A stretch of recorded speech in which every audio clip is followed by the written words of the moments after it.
तो ये वीडियो आपके लिए बहुत इंपॉर्टेंट है। यदि आप 8, 9, 10th या 11th, 12 या ग्रेजुएशन कर चुके हैं, फिर भी ये वीडियो आपके लिए बहुत ही इंपॉर्टेंट है। तो हम इस वीडियो में ये चर्चा करने वाले हैं, यदि आप हाई स्कूल पास कर चुके हैं या इंटर पास कर चुके हैं या फिर ग्रेजुएशन कर लिया है, अब आपको क्या करना चाहिए? क्या आप रेलवे में नौकरी करना चाहते हैं? अगर रेलवे में नौकरी करना चाहते हैं, तो ये वीडियो लास्ट तक ज़रूर देखिएगा, क्योंकि यहाँ पर हम पूरी की पूरी चर्चा करने वाले हैं कि रेलवे में किस प्रकार की पोस्टें होती हैं और उनके लिए क्या क्वालिफ़िकेशन होती है और क्या उनका वेतन होता है। बहुत सारी सुविधाओं के बारे में यहाँ हम पूरी की पूरी चर्चा करने वाले हैं, तो वीडियो में लास्ट तक जरूर बने रहिएगा। और एक बात मैं आपको बता दूं कि अगर आज के टाइम पे आपको इस कंपटीशन के दौर में अगर सरकारी नौकरी लेना है, तो फिर वो बात पहले की जाने दीजिए कि इंटर पास हो गए तो फिर अब हम तैयारी करने चल रहे हैं, या ग्रेजुएशन पास होने के बाद अब हम तैयारी करने चल रहे हैं, तो इस कंडीशन पे कभी भी आप नौकरी नहीं ले सकते, गारंटी हमारी है। क्योंकि आजकल मैं देख रहा हूँ भाई, क्लास में, कंपटीशन क्लास में ऐसे बच्चे बैठ रहे हैं, बेटा किस क्लास में हो? 7th में हो, और वो लगभग पूरी की पूरी मैथ अभी से उन्होंने खत्म कर दी। तो बहुत पहले से अब आपको प्रिपेयर होके आना होगा।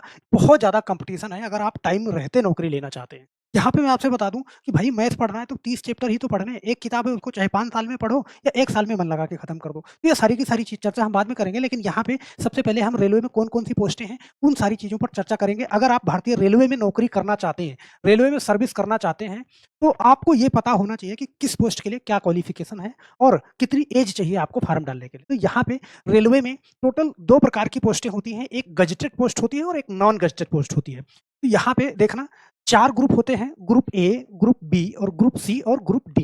तो अमूमन जो बहुत ज़्यादा छात्र जहाँ पे शामिल होते हैं, वो आपका कौन-सा है? ग्रुप सी और group D. Group A level जो है ये आधिकारिक लेवल है, ए और बी लेवल आधिकारिक लेवल है। ग्रुप ए में जाने के लिए आपको यूपीएससी की परीक्षा पास करनी होती है, समझ रहे हैं? तो वहाँ से आप ग्रुप ए में जा सकते हैं। और रही बात ग्रुप बी की, तो ग्रुप बी में जाने के लिए आपको क्या करना होता है कि ग्रुप सी से डायरेक्ट, सही है? ग्रुप सी से ये प्रमोट होके आते हैं, प्रमोशन होता है तब वो ग्रुप सी में आते हैं। लेकिन ज़्यादा संख्या लोगों की कहाँ आती है?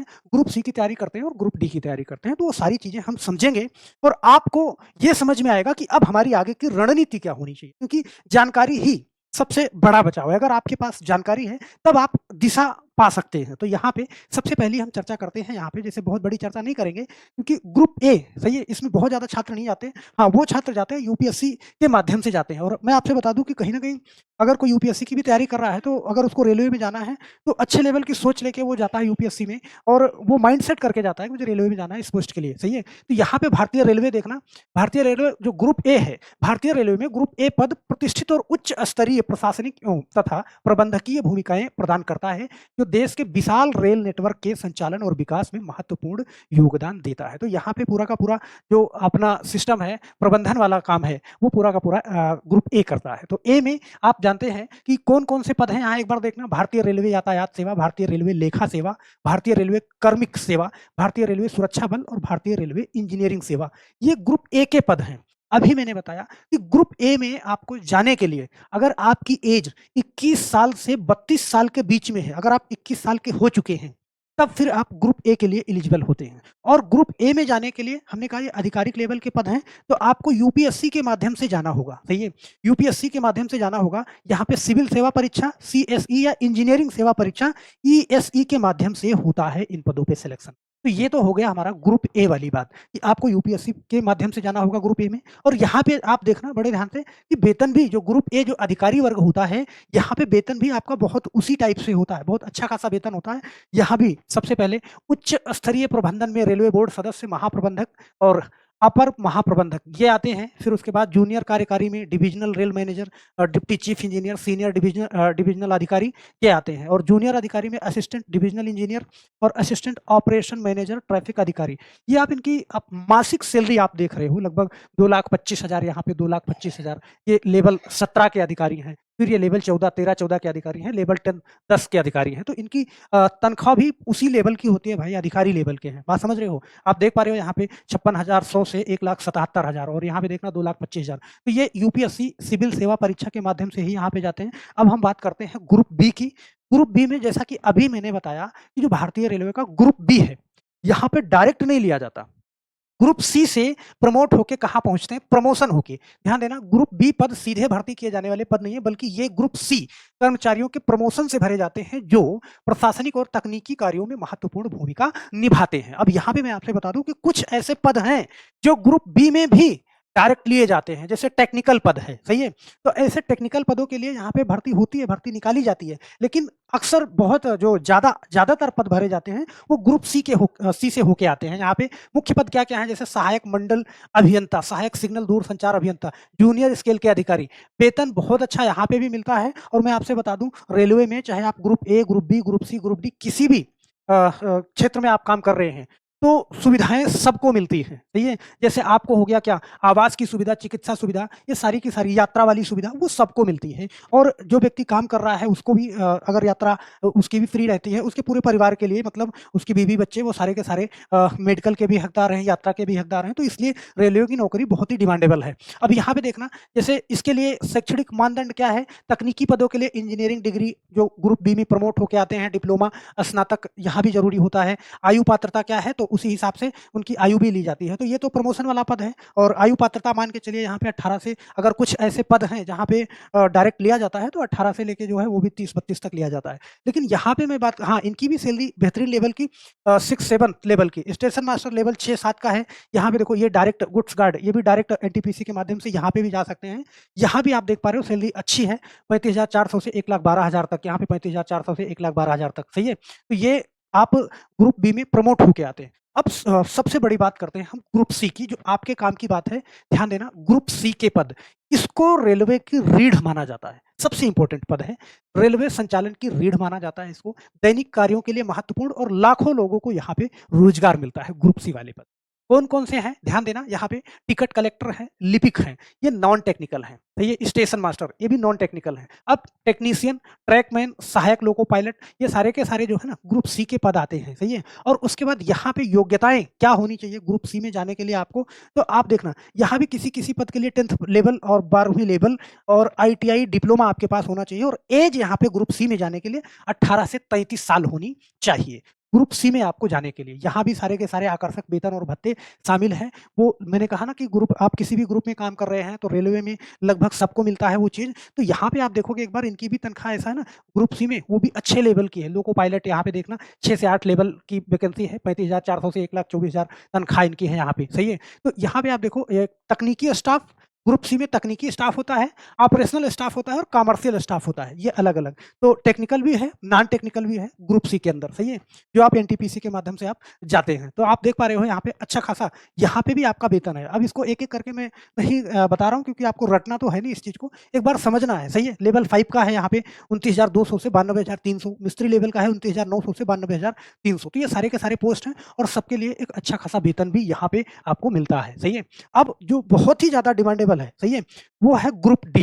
ग्रुप डी, सही है? सबसे ज़्यादा लोग यहाँ पे पार्टिसिपेट करते हैं। क्यों? क्योंकि इसके लिए कोई आईटीआई नहीं चाहिए। आप सिर्फ़ अगर कक्षा 10 पास हैं तो ग्रुप डी में आवेदन कर सकते हैं, सही है? और यहाँ पे आप देखना, सबसे बड़ी भूमिका भूमिका क्या है? भारतीय रेलवे के सुचारू संचालन और रख-रखाव के लिए ग्रुप डी पद अत्यंत महत्वपूर्ण है। ये पद विभिन्न विभागों में सहायक भूमिका निभाते हैं, जो रेलवे की दक्षता सुनिश्चित करते हैं। तो यहाँ पे आप देख पा रहे हो कौन-कौन से प्रमुख पद हैं, ट्रैकमैन है, पोर्टर है, हेल्पर है, सफाई कर्मचारी हो गए, गेटमैन हो गए जो क्रॉसिंग पे गेट खोलते बंद करते हैं, ये सारे के सारे ग्रुप डी के अंतर्गत आते हैं। और यहाँ पे ग्रुप डी में काफ़ी अमाउंट में भी भर्तियाँ निकलती हैं। अभी इस बार तो आप जानते हो 32,438 पद निकाले गए हैं। 22,000 पद फिर से जो है निकाले गए हैं इसमें। अभी 32,000 वाले पदों का जो है पेपर चल ही रहा है। इधर 22,000 का नोटिफ़िकेशन फिर से निकाल दिया गया है लगभग 22 तारीख से। और हाँ, ये इसका भी जो है ऑनलाइन आवेदन स्टार्ट है। तो यहाँ पे देखना, इसके लिए शैक्षिक योग्यता क्या है? 10वीं पास, मात्र आपने कक्षा 10 पढ़ाई की हो और आईटीआई आपके पास हो, सही है? आईटीआई 10वीं पास हो या फिर आईटीआई हो आपके पास, दोनों में से कोई भी हो, सही है? फिर आप ये फार्म भर सकते हैं। और यहाँ पे देखना, शारीरिक पद की स्वीकृति के अनुसार शारीरिक दक्षता है। आयु सीमा क्या है? 18 से 33 वर्ष। 18 साल के हो चुके हैं, आपने कक्षा 10 पास कर लिया है, ये फार्म आप डाल सकते हैं। 33 साल। अब मान लीजिए एज ज़्यादा है, 33 साल से ज़्यादा है, तो अगर यहाँ पे मैं आपसे बता दूँ, सरकारी नियमानुसार आयु में छूट मिलती है।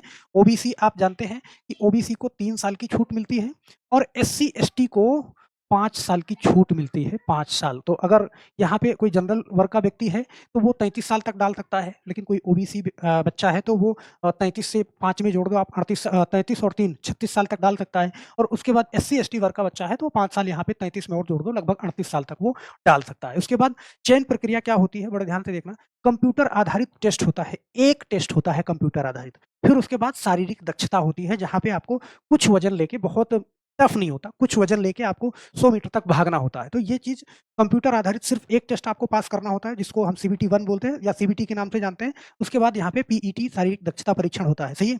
और यहाँ पे वेतन और अनुलाभ, शुरुआती वेतन के साथ सरकारी कर्मचारियों को मिलने वाले सभी भत्ते और सुविधाएँ उपलब्ध होती हैं। ऐसा नहीं है कि ग्रुप डी है तो यहाँ पे कुछ सेवाएँ कट रही हैं, नहीं, वो सारी की सारी सेवाएँ मैंने कहा कि सबको मिलती हैं, चाहे ग्रुप ए में है, ग्रुप बी में है, ग्रुप सी में है, सबको यहाँ पे पूरी की पूरी सुविधाएँ मिलती हैं। फिर उसके बाद आप देखना एक बार ध्यान से कि क्या है इनका वेतन ग्रुप डी वालों का, लगभग देखना ये लेवल 1 के अंतर्गत आते हैं, 18,000 से 56,000 के बीच में इनका वेतन होता है, पोर्टर भी, स्वीपर भी और हेल्पर भी। तो यहाँ पे आप इसके माध्यम से ना बहुत सारी चीज़ें आपकी क्लियर हुई होंगी कि अगर आपने हाई स्कूल परीक्षा पास कर ली है, आपकी उम्र 18 साल की हो गई है, तो आप जी-जान लगा के रेलवे की परीक्षा आप दे सकते हैं, आप ग्रुप डी डाल सकते हैं, सही है? एनटीपीसी अंडर ग्रेजुएट होता है, सही है? एनटीपीसी में 2 तरीके के फॉर्म निकलते हैं, एक अंडर ग्रेजुएट और एक ग्रेजुएट। अंडर ग्रेजुएट मतलब आप 12th लेवल के अगर कक्षा 12 आपने पास कर लिया है, तो वहाँ पे फॉर्म डाल सकते हैं। और ग्रेजुएट लेवल अगर आप स्नातक हो गए हैं, तो वहाँ पे फॉर्म डाल सकते हैं ग्रुप सी का, सही है? तो ग्रुप सी में कक्षा 12 भी पास करा है, तब भी आप फॉर्म डाल सकते हो, स्नातक पास करा है, तब भी आप फॉर्म डाल सकते हो। और ग्रुप डी आप कक्षा 10 पास किए हैं, तब भी फॉर्म डाल सकते हैं। तो आप मायने नहीं रखता कि आप किस क्लास में हो, कहीं से भी हो भैया, अपनी तैयारी यहाँ से आप स्टार्ट करो, उसके अंदर क्या-क्या चीज़ें हैं, वो सारी चीज़ें आप जानो। परीक्षा की तैयारी क्या है? सामान्य परीक्षा पैटर्न है, यहाँ पे मैंने कहा अभी आपको बताया कि सीबीटी होना है। देखो इसके अंदर सबसे बड़ी चीज़ सामान्य ज्ञान मतलब विज्ञान आता है, सामान्य विज्ञान, गणित और रीज़निंग ये शामिल है, सही है? गणित है, रीज़निंग है और विज्ञान है, सही है? वो चीज़ें यहाँ पे आपको देना होता है। फिर पेट मैंने जो कहा कि बहुत ज़्यादा टफ नहीं होता, पेट यहाँ पे आसान होता है। चिकित्सा, मेडिकल तो होगा ही होगा और ये साक्षात्कार ग्रुप सी और डी पदों के लिए नहीं होता, ये कुछ पदों के लिए होता है, वो ग्रुप ए और बी पदों के लिए होता है, सही है? फिर उसके बाद तैयारी करने के लिए आपके लिए मैं मेरी तरफ से सुझाव है कि सबसे पहले आप सिलेबस को अच्छी तरह से समझो, नियमित रूप से आपको मॉक टेस्ट लगाना चाहिए, तो ये सारी चीज़ें यहाँ पे मैंने समझा रखी हैं। अगर आप किसी भी रेलवे की किसी भी परीक्षा की तैयारी कर रहे हो, तो ये चैनल आपके लिए बहुत ही रामबाण साबित होगा। हर एक चीज़, पूरी की पूरी अपडेट मैं यहाँ पे लेके आता हूँ। अगर आपके अंदर कोई भी कन्फ्यूजन रह गया हो, तो नीचे कमेंट बॉक्स है, किसी भी परीक्षा की तैयारी के लिए आप यहाँ पे मुझसे पूछ सकते हैं। अगर किसी वैकेंसी के बारे में जानना हो, तो वो सारी की सारी चीज़ें यहाँ पे मैं आपको रिप्लाई भी करता हूँ और उसी कमेंट के माध्यम से कमेंट को लेकर के मैं वीडियो भी बना देता हूँ, नेक्स्ट वीडियो तैयार कर देता हूँ आपके लिए। तो हम आशा करते हैं मेरे दोस्त कि अगर चैनल पे नए हैं, तो चैनल को सब्सक्राइब ज़रूर कर लीजिएगा और जाते-जाते वीडियो को लाइक करना बिल्कुल नहीं भूलिएगा। अगर आपके मन में कोई भी सवाल है, तो आप नीचे कमेंट बॉक्स में डालिएगा और आशा है कि आप देख रहे हैं, तो आप किस क्लास में हैं, ये चीज़ मुझे ज़रूर डालना। क्योंकि आप ये लिखेंगे ना, तो काफ़ी लोगों की संख्या मुझे मालूम होगी और मैं अगली वीडियो उसी पैटर्न पे आपके लिए लेके आऊँगा, जो आपके करियर के लिए बेहतर है। तो बस आज के लिए सिर्फ़ इतना ही मेरा दोस्त, फिर मिलते हैं हम नेक्स्ट वीडियो में, तब तक के लिए आप सभी लोगों का बहुत-बहुत धन्यवाद। जय हिंद।